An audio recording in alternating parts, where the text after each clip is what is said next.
মিনাল আমওয়াল। আল্লাহ পাক রব্বুল আলামিন বলেন, আমি তোমাদেরকে পরীক্ষা নিব।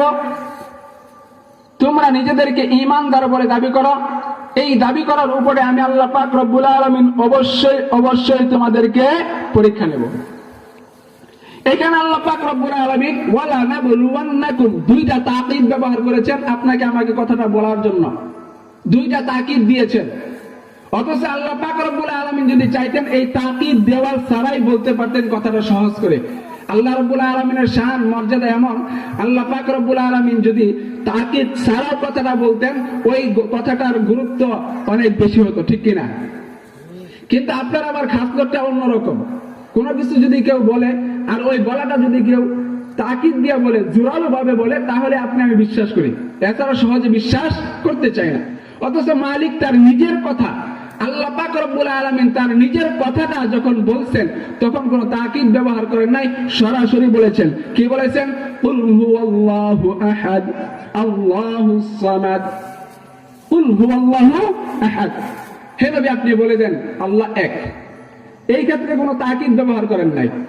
অথচ আপনাকে আমাকে কথা বলতে গিয়ে বলছেন কি, ওয়ালা নাবলুওয়ান্নাকুম বিশাইইম মিনাল খাউফ, অবশ্যই আমি মুমিনদেরকে কি করব? পরীক্ষা করব। তো পরীক্ষার যে প্রথম প্রশ্ন কি, এক নম্বর যেই বিষয়ের উপরে আল্লাহ পাক রব্বুল আলামিন পরীক্ষা করবেন সেটা হলো মিনাল খাউফ, মুমিনদেরকে ভয়ের ভিতরে ফেলাবেন। আর ভয়ের ভিতরে ফেলাইয়া আল্লাহ পাক রব্বুল আলামিন মুমিন বান্দাদেরকে পরীক্ষা করবেন। ওয়াল জু', দুই নম্বর হলো মুমিনদেরকে ক্ষুধার ভিতরে ফেলাইয়া আল্লাহ পাক রব্বুল আলামিন পরীক্ষা করবেন। ওয়া নাকসিম মিনাল আমওয়াল, তৃতীয় নম্বর হলো মুমিন বান্দার মাল সম্পদ নষ্টের মাধ্যমে আল্লাহ পাক রব্বুল আলামিন ঈমানদারের ঈমানের উপরে পরীক্ষা করবেন। ওয়াল আনফুস, চতুর্থ নম্বর হলো মুমিন বান্দার নিজের জানের ক্ষতির মাধ্যমে আল্লাহ পাক রব্বুল আলামিন পরীক্ষা করবেন। ওয়াস সামারাত, পঞ্চম নম্বর হলো আল্লাহ পাক রব্বুল আলামিন ফসলাদি ক্ষতির মাধ্যমে মুমিন বান্দার ঈমানের হালতের উপর পরীক্ষা করবেন। এই যে পাঁচটা বিষয় আপনারা আমার সামনে তুলে ধরেছেন, আল্লাহর নবী বলেন এই পাঁচটা বিষয় তোমাদের হয়তো সবগুলোই সংগঠিত হবে, তোমাদের জীবনের সাথে মিলবে, না হয় এই পাঁচটা থেকে কোনো একটা তোমাদের সাথে মিলে যাবে। অবশ্যই তোমাদেরকে এই পরীক্ষার সম্মুখীন হতেই হবে।